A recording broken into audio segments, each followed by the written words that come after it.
Hello दोस्तों, और आप सबका स्वागत है हमारे चैनल में क्रिएटिव प्रिंट एक्सपर्ट्स। हम रोज़ कोशिश करते हैं कि आपको स्टार्टिंग में अभी कोरल ड्रॉ की नॉलेज दें, क्योंकि अभी हमने उसी का कोर्स शुरू किया हुआ है। और हम रोज़ नई नई वीडियोस लेके आते हैं जिसमें छोटी छोटी ट्रिक्स होती हैं, थोड़े से मेथड्स अवेलेबल होते हैं कि आप क्या सीख सकते हैं, क्या एज अ बिगनर आपको डिज़ाइनिंग सिखाई जा सकती है। हम कोरल ड्रॉ सॉफ्टवेयर इसलिए यूज़ कर रहे हैं क्योंकि वो इजी टू एक्सेस है, पर इसका मतलब ये नहीं है कि ये डिज़ाइनिंग वीडियो सिर्फ कोरल ड्रॉ वालों के लिए ही कन्फाइंड है। ये डिज़ाइनिंग वीडियोस हर उस इंसान के लिए कन्फाइंड है जो अपनी एडिटिंग डिज़ाइनिंग करते हैं। उनको थोड़ी बहुत नॉलेज मिलती है, थोड़ी बहुत कॉम्बिनेशंस के बारे में पता चलता है। उन्हें ये हम सिखाने की कोशिश करते हैं कि एक्चुअली डिज़ाइनिंग बोलते किसे हैं। कोरल ड्रॉ पर ट्रिक्स सिखाना तो ठीक है, कोई भी सिखा देगा आपको, बहुत सारे लोग हैं, बहुत सारी चीज़ें अवेलेबल हैं, ऑनलाइन भी ऑफलाइन भी। बट विदाउट एनी कॉस्ट आपको यहाँ पर हम डिज़ाइनिंग सिखाने की कोशिश करते हैं कि आप क्या चूज़ कर सकते हैं, कैसे चूज़ कर सकते हैं, क्या आपको पैटर्न सेलेक्ट करने होते हैं, क्या छोटी छोटी माइन्यूट डिटेल्स आपको सेलेक्ट करनी होती हैं, जिससे आपकी डिज़ाइनिंग और आपकी उसके फर्दर प्रिंट क्वालिटी या उसका आउटपुट रिप्रेजेंटेबल आए, और आप उसमें जिसे कहते हैं ना माइनर मिस्टेक्स ना करें। तो ये बेसिकली हम सबके लिए कर रहे हैं। आज के डेट में तो आप यूट्यूब, इंस्टाग्राम, हर जगह एडिटिंग यूज़ हो रही है, और आपके पास बहुत सारे सॉफ्टवेयर फ़िल्टर्स अवेलेबल हैं। कैनवा हो गया, InShot हो गया, बहुत सारी चीज़ें अवेलेबल हैं। तो वो सारी चीज़ें आपके तभी काम आ सकती हैं जब एक्चुअली आपको डिज़ाइनिंग एडिटिंग आती हो, वरना आप किसी ना किसी के ऊपर डिपेंडेंट रहेंगे। तो आज की जो हमारी वीडियो है वो इसी बारे में है। आज हम बेसिकली कलर कॉम्बिनेशंस की बात करेंगे कि कौन से कलर पर क्या कॉम्बिनेशन सूट कर सकता है और किस पर क्या नहीं सूट करेगा। तो अब ये वीडियो में हम एक जो हमारा बेसिक स्टार्टिंग का स्टेप होता है, ये बिगिनर्स के लिए भी है, उनके लिए भी है जो कोरल ड्रॉ सीखना चाहते हैं, ये उनके लिए भी है जो कोरल ड्रॉ पर काम ना करके फ़ोटोशॉप या किसी और सॉफ्टवेयर पे काम करते हैं। तो अब हम शुरू कर रहे हैं कि हमें क्या कलर पैटर्न सेलेक्ट करने चाहिए। तो अब जैसे देखिए, किसी ने अगर कोई ब्लूइश बैकग्राउंड ले लिया, तो अब हम इस पर ना एक टेक्स्ट लिख लेते हैं। तो टेक्स्ट को कॉपी करना थोड़ा आसान रहेगा, और उससे हमें कलर पैटर्न्स दिखाने में भी थोड़ी हेल्प मिलेगी आपके डेमोन्स्ट्रेशन के लिए। तो अब देखिए, जैसे हमने सैम्पल पे अपने ही चैनल का एक फ़र्स्ट लेटर का नाम लिख लिया, क्रिएटिव। और अब हम इस पर ना, जैसे ब्लू है तो आपको कलर कॉम्बिनेशंस हम दिखाएंगे अलग अलग कि कलर कॉम्बिनेशंस क्या हो सकता है। अब देखिए, सबसे वाइब्रेंट लगता है ब्लू पर वाइट। ब्लू के ऊपर वाइट आप बहुत आराम से रख सकते हैं। रॉयल ब्लू कलर एक ऐसा कलर होता है जिस पर वाइट, येलो, अब देखिए ये हमने कलर रखा, ये थोड़ा सा ना डल लग रहा है, उतना अट्रैक्टिव नहीं है जितना फर्स्ट टू कलर्स दिखाई दे रहे हैं।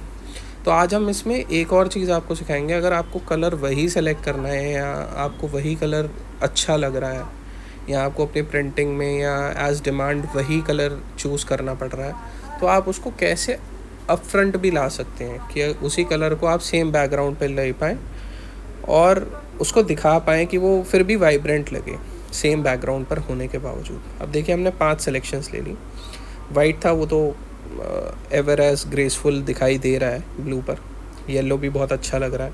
एक क्रिएटिव हमने बहुत लाइट ब्लूइश कलर में रखा, ये भी ब्लू के ऊपर या रॉयल ब्लू कलर के ऊपर बहुत अच्छा लगता है। अब देखिए, ब्लैक और रेड ना अच्छे नहीं लग रहे। अब आप इसमें क्या कर सकते हैं, आउटलाइन प्लेस करके, ये सेटिंग्स करके, और आप थोड़ा सा ब्रॉडर आउटलाइन सेलेक्ट कर लेंगे। मतलब इतनी भी नहीं कि वो देखिए अब जैसे शैबी टाइप सी लग रही थी, बट इतनी कि वो दिखने में आपको अच्छी लगे। तो वो आउटलाइन का इम्पॉर्टेंस ये होता है कि आपको कलर बहुत अच्छे से दिखने लग जाता है। अब पहले वो कैसा लग रहा था, जैसे अब रेड को भी हम सेलेक्ट करेंगे, पहले वो लग रहा था कि ऐसा होगा कि मर्ज हो जाएगा शायद ब्लू के साथ, या उतना उसका ग्रेस नहीं नज़र आएगी। और आउटलाइन के बाद देखिए बिल्कुल क्लियर और क्लैरिटी के साथ थोड़ा अपलिफ्ट होकर दिखाई देता है। अब ये हो गया हमारा पहला कलर कॉम्बिनेशन। अब इसके बाद हम चलते हैं दूसरे पर। अब हमने जैसे ये लाइट ब्लू स्टोन ले लिया। अब जब भी आपका लाइट ब्लू स्टोन होगा ना, वाइट तो कई कलर्स पे बहुत अट्रैक्टिव लगता है, येलो भी, बट जितना लाइट कलर आपका बैकग्राउंड हो, उतना ही आप कोशिश करें कि डार्क कलर का आपका आगे का प्रिंट हो, या आगे की कलर सिलेक्शन कॉम्बिनेशन हो, या आगे का टेक्स्ट आप डार्क कलर से लिखें, तो वो दिखाई देने में अच्छा लगता है। अब जैसे हमने येलो चूज़ किया, ये फिर एक लाइट शेड है। अब इसमें आप देख पा रहे हैं हमने ऑलमोस्ट एक जैसे कलर्स कर दिया। अब हम थोड़े से डिफरेंट आपको करके दिखाएंगे। जैसे ये लाइट ब्लू है, अब इसमें नीचे ब्लैक बहुत अच्छा लग रहा है, रेड अच्छा लग रहा है, ऊपर रॉयल ब्लू अच्छा लग रहा है, अब इसमें पर्पलिश बहुत अच्छा लगेगा। तो ये वीडियो का बेसिक मोटिव आज का यही है कि आप अलग अलग कलर कॉम्बिनेशन सीखें कि कौन से कलर पर क्या कॉम्बिनेशन आपको सिखाया जाता है। ये वो सारे प्रोसेस वही चल रहे हैं कि बिगिनर्स के लिए हमने जो डिज़ाइनिंग का कोर्स शुरू किया था, आप सब्सक्राइब कर लेंगे तो आपको सारी वीडियोस मिल जाएंगी। हमने एक कोर्स शुरू किया है which is a 60 to 90 days of course. हम उसे रोज़ एक स्टेप आपको एक एक वीडियो बना के दिखा रहे हैं कि किसी वीडियो में आपको आउटलाइन डालना सिखाया जाएगा, किसी वीडियो में आपको डिज़ाइनिंग पार्ट सिखाया जाएगा। वो छोटे छोटे स्टेप्स हैं, 10 मिनट अपने स्पेयर करके, किसी को कोई हार्म नहीं होता, बट एक स्किल सीखने का आपको एक अपॉर्चुनिटी मिल जाती है कि आप उसको स्किल को कैसे सीख सकते हैं और डेवलप कर सकते हैं।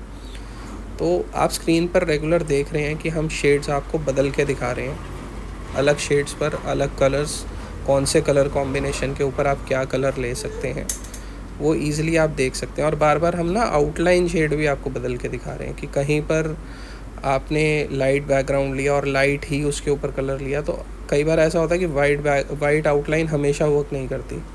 कई बार आप उस पर ब्लैक आउटलाइन डाल सकते हैं, कई बार आप उस पर ब्लू आउटलाइन डाल सकते हैं, डार्क ब्लू। और ये शेड्स आपके पास कोरल ड्रॉ में इजीली अवेलेबल होते हैं। अब तक की वीडियोस में हमने ये तो आपको डेमोन्स्ट्रेट कर दिया कि आपको शेड्स और कलर्स कहाँ से लेने हैं, कहाँ से सेलेक्ट करने हैं, कहाँ से आप उसको, अब देखिए जैसे इसमें आप चेंज कर सकते हैं।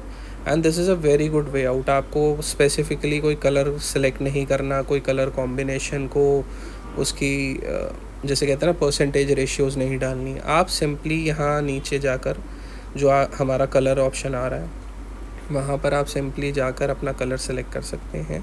और कलर शेड पैलेट होता है, बहुत ही आसान है, और उसमें आप जाके कलर शेड पैलेट में अपने अकॉर्डिंग मिक्सिंग कलर्स भी चूज़ कर सकते हैं। अब देखिए डिफरेंट कलर्स आ रहे हैं, और यहाँ आप देख ही पा रहे हैं रेगुलर चल रहा है कि हम अलग अलग शेड्स पर आपको अलग अलग दिखा भी रहे हैं। सिर्फ इतना ही नहीं, हम उतना वो आपको शेड्स भी दिखा रहे हैं कि ये देखिए अब ये डार्क शेड आया, जैसे डार्क शेड पर ये एकदम से वाइब्रेंट हो गए कलर्स जो लाइट पर उतने नहीं दिखा रहे थे। अब देखिए ब्लैक जैसे ब्राउन पर मर्ज हो गया। अब इसलिए यहाँ पर आकर ना आपकी आउटलाइन का बहुत स्ट्रॉन्ग मोटिव, अब देखिए आउटलाइन आते ही कितना बेटर सूटेड लग रहा है। तो ऐसे कलर कॉम्बिनेशंस और कलर शेड्स का मतलब ही यही है कि आप इसको सीख पाएँ। क्योंकि क्या होता है, कई बार इंसान अगर ऑन द स्पॉट डिज़ाइनिंग कर रहा है तो वो थोड़ा सा होपलेस हो जाता है, या फिर उसको बहुत टाइम कंज्यूम हो जाता है। तो अगर आप अपना वर्किंग टाइम कम करना चाहते हैं तो बेटरमेंट ये है, ये छोटी छोटी स्किल्स हैं, 5-10 मिनट 15 मिनट की वीडियोज़ होती हैं जिसमें हम आपको डिज़ाइनिंग ही सिखा रहे हैं। हम ये नहीं सिखा रहे कि आप वर्किंग सीखो, कोई एक लोगो बनाना सीख लो, कोई जैसे वीडियोस में दिखाते हैं कि ये पैटर्न बहुत अच्छा लग रहा है। आप वो ना रेगुलर चीज़ें नहीं हैं, वो आप रेगुलर ना तो यूज़ कर सकते हो, ना वो रेगुलरली आपके यूज़ में आने वाली है। वो once in a blue moon वाला केस है कि अगर आपने यूज़ कर लिया तो कर लिया, कभी आ गया तो ठीक है, नहीं आया तो भी ठीक है। वो पैटर्न्स देखने में अच्छे लगते हैं कि हमने कोरल ड्रॉ में, हाँ, किसी भी इंस्टीट्यूट ने या कहीं पर भी हमने वो पैटर्न बनाना सीख लिया। बट एक लोगों को या एक पैटर्न बनाने को आप कितनी बार यूज़ कर सकते हैं? मेरे हिसाब से 2 बार, 4 बार, 6 बार, 10 बार, और उसके बाद वो चीज़ें नहीं यूज़ हो पाएंगी। और हमने ये वीडियोस का प्रोसेस बनाना ना इसलिए शुरू किया है क्योंकि हमारा creative print experts basically Delhi based है, और हम लोगों ने इस यूनिट में बार बार ये ऑब्ज़र्व किया है कि जो भी स्टाफ हमारे पास वर्किंग के लिए आता है, कई बार स्टूडेंट्स आते हैं जो फ्रेशर्स होते हैं, अबव 18, अभी उन्होंने ताज़ा डिज़ाइनिंग सीखी होती है, उनको लगता है कि हमें डिज़ाइनिंग के बारे में सब नॉलेज है। बट जैसे ही वो बेचारे आके बैठते हैं ना, हमें कई बार अफसोस होता है कि वो अपने लाखों रुपए या कई बार हज़ारों रुपए एक इंस्टीट्यूट में खर्च करके आते हैं, और वहाँ उन्हें 6 महीने 1 साल की ट्रेनिंग मिलती है। बट वो ट्रेनिंग के बाद जब प्रैक्टिकल वर्ल्ड में उतर के आते हैं ना, उनके हाथ में कुछ भी नहीं होता। प्रैक्टिकल वर्ल्ड नॉलेज उनके पास ज़ीरो होती है, और फिर हमें उन्हें नए सिरे से ट्रेन करना पड़ता है। और इसी वजह से ना जब वो नए बच्चे आते हैं या नए लोग आते हैं तो उनकी सैलरीज़ भी वहाँ पर कहीं ना कहीं कट शॉर्ट हो जाती है, क्योंकि वो एज अ प्रोफेशनल नहीं ज्वाइन करते, वो एज अ ट्रेनी ज्वाइन करते हैं। अब देखिए हर कोई तो यूट्यूबर बनने से रहा ना, हर कोई यहाँ से यूट्यूब से इतना पैसा निकाल सकता है। तो अगर आपको कोई स्किल सेट आता है तो वो आपकी फैमिली और बेसिक अर्निंग के लिए भी बहुत हेल्पफुल होता है। मैं कहता हूँ बिल्कुल यूज़ करो। और भी आपके वर्किंग सोर्स हो सकते हैं, आपके कमाने के सोर्स हो सकते हैं, बट स्किल सेट हाथ में होना बहुत ज़रूरी है। और वो ज़रूरी इसलिए भी है कि अगर स्किल सेट आपके हाथ में है तो आज नहीं तो कल आप इस स्किल को कहीं ना कहीं प्रैक्टिकल स्किल्स आपके यूज़ में ज़रूर आएंगी। अब ये शेड्स यहाँ सिर्फ नहीं ख़त्म होते कि आपको डिज़ाइनिंग ही करनी है। मान लीजिए आप कहीं पर इंटीरियर का काम करते हैं, आपको कहीं अपना हाउसिंग में इंटीरियर कराना है, आपको अपना रूम ही वेल डेकोरेट करना है। तो अगर आपको कलर कॉम्बिनेशन के आइडिया नहीं होंगे, आप कहीं भी बाहर जाएंगे कि अच्छा जी आप हमें दिखा दो, सिखा दो क्या हो सकता है, बता दो इसके ऊपर क्या अच्छा लगेगा। पर जब आपके फ्रेमवर्क में ये छोटी छोटी स्किल्स ना कॉमन मैन के लिए भी बहुत हेल्पफुल हो जाती हैं। जब छोटी छोटी स्किल्स आपके काम आ रही हैं, आप सीख पा रहे हैं, वो भी फ्री ऑफ कॉस्ट, 10-15 मिनट की वीडियो मुझे नहीं लगता कोई बहुत बड़ी डील है जिसमें आपको देखने में कोई लॉस होगा। हाँ बिल्कुल है कि ये किसी टाइप की कोई फ़नी वीडियो नहीं है, इसमें किसी टाइप का कोई एक दूसरे को मारेगा नहीं या जिसे कहते हैं ना उसे डिच नहीं करेगा जिससे आपको हंसी आ जाए। बट हाँ ये स्किल सेट है और काफ़ी लोग आज की डेट में भी स्किल सेट में यकीन रखते हैं। सिर्फ फ़नी वीडियो देखने के लिए या एंटरटेनमेंट देखने के लिए यूट्यूब नहीं बना है। यूट्यूब एक बहुत अच्छा प्लेटफॉर्म है जिसमें आप बहुत आराम से स्किल सेट भी सीख सकते हैं। और स्किल सीखने का मतलब ही यही है कि आप अलग अलग चीज़ें सीख पाएँ।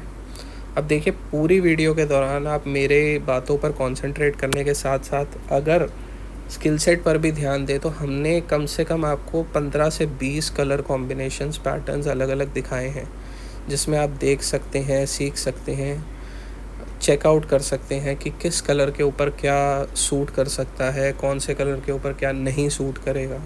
तो वो एक स्किल सेट आपको आइडिया देता है। 10-15 मिनट का वीडियो देखना मुझे नहीं लगता बहुत बड़ी बात होती है।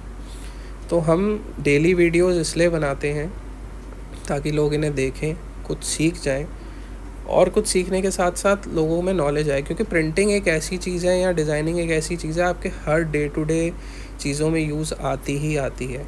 किसी को एक ब्रोशर चाहिए, किसी को एक पेज चाहिए, किसी को एक प्रिंट आउट निकालना है, किसी के प्रोजेक्ट्स में यूज़ हो रहा है।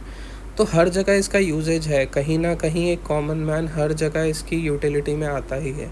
बिज़नेस वर्किंग लोगों के पास चले जाएं तो उनको अपने कार्ड्स बनाने हैं, ब्रोशर्स बनाने हैं, किसी को अपनी इंटीरियर डिज़ाइनिंग करनी है, हर जगह ये स्किल सेट काम आने ही वाला है। तो हम बस इतना चाहते हैं कि आप इस चैनल को सब्सक्राइब कर लें और जो नई वीडियोस आती हैं उन्हें एटलीस्ट समय निकाल के थोड़ा सा देखें और लोगों तक भी पहुंचाएं, ताकि वो चीज़ें सिर्फ आपके लिए हेल्पफुल ना हो, औरों के लिए भी हेल्पफुल हो। लोग सीखेंगे तो ऑब्वियस सी बात है वो सेल्फ डिपेंडेंट होंगे, किसी के ऊपर डिपेंडेंट नहीं रहेंगे और उनको उस बारे में नॉलेज भी मिलेगी। और फर्दर अगर किसी को प्रिंटिंग या किसी भी टाइप की सजेशंस की ज़रूरत है तो वो हमें डीएम या मैसेज कर सकता है, पूछ सकता है। उसको लगता है कि इस बारे में वीडियो बनानी चाहिए तो वो हमें कमेंट में भी ड्रॉप कर सकता है कि इस बारे में उनको लगता है कि वीडियो बननी चाहिए। तो हम कोशिश करेंगे कि उस टॉपिक पर भी एक वीडियो उनके लिए लेके आ पाएँ। तो लास्ट में अब ये चैनल आप देख रहे हैं, आपको स्क्रीन पर भी दिखाई दे रहा होगा, हमने लिख कर भी इसमें डालने की कोशिश की है कि कौन से शेड्स के ऊपर क्या वर्क कर सकता है, किस पर क्या नहीं वर्क कर सकता। ये लिखने का मोटिव यही है कि एक विजुअल मेमोरी में ना बोलने के साथ साथ लिखने का भी बहुत इफेक्ट होता है। तो इसलिए वीडियो बनाना एक सिंपलेस्ट फॉर्म होता है जिससे लोगों को याद रह जाए। तो एंड में मैं बस यही चाहूँगा, आप ज़रूर इस वीडियो को शेयर करें, लाइक करें, कमेंट करें और हमें बताएं कि हम क्या इम्प्रूव कर सकते हैं। और साथ ही साथ इस चैनल को ज़रूर सब्सक्राइब करें, क्योंकि हमें एंथुजियाज़म मिलेगा, ग्रो चैनल होगा तो हम भी सोचेंगे कि लोगों को समझ में आ रहा है और हम और वीडियोस लेके आएंगे आपके लिए। So in the end, thank you so much.